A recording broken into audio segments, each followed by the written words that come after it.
మధురా, నాకు నీ చేతి వంట తినాలనుంది. మీ ఆయనేమో నీ వంట గురించి చెప్పాడు. నువ్వు చాలా రుచికరమైన వంట చేస్తావట కదా. ఏది నన్ను రుచి చూడి, నీ వంట ఎలా ఉందో. ఏమండావు?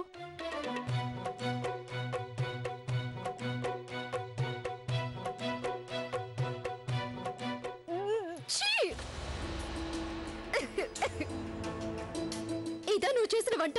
ఇంత చేతికానా? ఇలాంటి వంట జంతువులు కూడా తినవు. ఒకవేళ ఎవరైనా మనిషి తింటే రా ఇలాంటి మనిషి కూడా జబ్బు పడిపోతాడు. ఇప్పుడు ఈ కూర చేస్తావా? అందులో అన్ని మిరపకాయలు వేసావే. ఆ కారం ఎవరైనా తిన్నారంటే నోరు మండి చేస్తారు.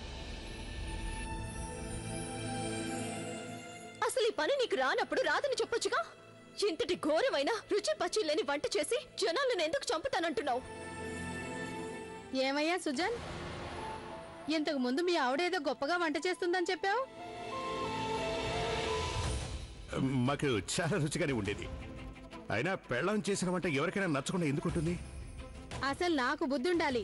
నేను వెనక ముందు ఆలోచించకుండా సుజన్ మాటలు విని ఈవిడి గారికి వంట చేసే పనులు అప్పగించాను. ఈ పని తన వల్ల కాదు. ఇదంతా నేనే చూసుకుంటాను రాధగారు. వంట చేయడం నీ వల్ల కాదు మధుర. నువ్వు ఔషధాలు ఇవ్వడం, అంట్లు తోమడం లాంటి పనులు చూసుకో. అదే మంచిది నీకు. ఆ పొగరు చూసారా? మరీ మిడిసి పడుతోంది ఈ పిల్ల. ఏదో రాజవంశస్థురాల్లాగా. మీరు అనవసరంగా నేను దెబ్బలు తినేలా చేస్తున్నారు. ఇప్పుడు తను అడిగిందంటే నేను బ్రతిమాలుకోవాలి. మధురా, మధురా, ఎందుకు ఎందుకు ఎందుకు ఎందుకు ఎందుకు ఇలా ఇరుక్కుపోయా నేను? రుకయ్య చూడు రుకయ్య. ఇదిగోండి జలాల్, మీరు నాకు నచ్చ చెప్పడానికి అనవసరంగా కష్టపడకండి. అది కాదు రుకయ్య. ఆ జోదా బేగం చేసిన పనేవి బాగలేదు. ఏదో మీ భార్య గనక అంత పొగరు ఆవిడకి. నేను కూడా రాజుగారి బేగంనే. ఇవాల్టి వరకు షెహన్ షా కూడా తమ బేగంని ఎప్పుడు ఇన్ని మాటలు అనలేదు. మరి ఆ జోదా బేగం ఎవరంట? ఆవిడిక్కడ సర్పంచ్ అయి ఉండొచ్చు, కానీ నేనెవరో ఏమిటో ఆవిడకి తెలుసు కదా. అందరి ముందు అన్ని మాటలు పడాల్సి వచ్చింది. నేను అవమానం భరించలేను జలాల్. కానీ రుకయ్య, అది కాదు రుకయ్య. ఒక్కసారి మేము చెప్పేది మీరు అర్థం చేసుకునే ప్రయత్నం చేయండి. జోధా బేగం మిమ్మల్ని అవమానం పాలు చేయాలని ఒక్కనాటికి అనుకుని ఉండదు. జలాల్, మీరు అక్కడే ఉన్నారు కదా. మీరు అక్కడే నిలబడి ఉన్నారు కదా. ఏం జరిగిందో కళ్ళారా చూశారు కదా. మీరు కూడా ఆవిడని వెనకేసుకొస్తున్నారు. మహల్లోని సుఖాలను విడిచిపెట్టి నేను మీకోసం ఇక్కడికి వచ్చాను. మీకు ఆ జోదా బేగంకి సాయం చేయడానికి.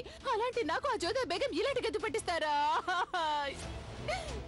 నిజమే రుకయ్య బేగం, నేనే మిమ్మల్ని అవమాన పాలు చేశాను. అది కూడా కావాలని. మీరిక్కడికి ఎందుకు వచ్చారు? మేమేదో నచ్చ చెప్పడానికి ప్రయత్నం చేస్తున్నాం. ఇంతలో లేదు షహిన్షా, మీరేం చెప్పినా ఎలాంటి లాభం ఉండదు. నేనే ఈవిడతో స్వయంగా మాట్లాడాలి. విన్నారా మీరు? నేను కావాలనే ఆవిడని అవమాన పాలు చేశాను. అలా ఎందుకు చేశాననేది ఆవిడ తెలుసుకోవడం చాలా అవసరం. చూసారు కదా ఏమంటున్నారు? నేను మీతో చెప్పాను కదా. రుకయ్య బేగం, నేను ఇదంతా ఎందుకు చేశానంటే ఇలాంటి పనులన్నింటి నుంచి మీకు శాశ్వతంగా విమోచన కలిగించాలని. దయచేసి నన్ను క్షమించండి. అందరి ముందు మీతో అలా మాట్లాడినందుకు క్షమించండి. కానీ మేము అలా చేసుండకపోతే బహుశా మీకు ఈ పని నుంచి ఎన్నటికీ విముక్తి లభించదు. యాకుదా, మీరు నాకు మంచి చేయాలనుకున్నారు, కానీ నేను మిమ్మల్ని తప్పుగా అర్థం చేసుకున్నాను. దయచేసి నన్ను క్షమించండి జోదా బేగం. మీ మనసును నొప్పించడం నా ఉద్దేశం కాదు. మీ మనసులో అపోహలు తొలగిపోయినందుకు ఆ దేవుడికి శతకోటి ధన్యవాదాలు.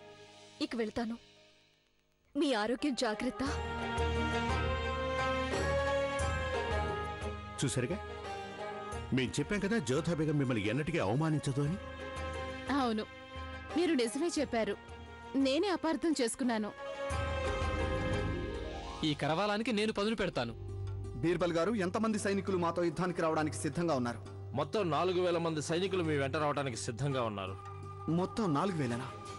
4000 అంటే చాలా తక్కువ బీర్బల్ గారు. ఈ యుద్ధానికి 40,000 మంది సైనికులు కావాలి. మీరంటున్నది నిజమే.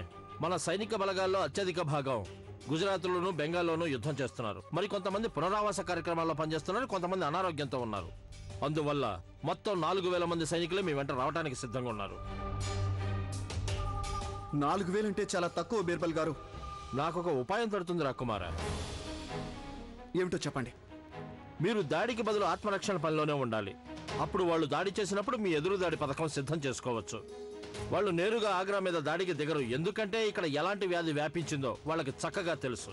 అందువల్ల వాళ్ళు సైనికుల్లో ఒకరు కూడా ఆ వ్యాధికి గురి కావటం వాళ్ళకి ఇష్టం ఉండదు.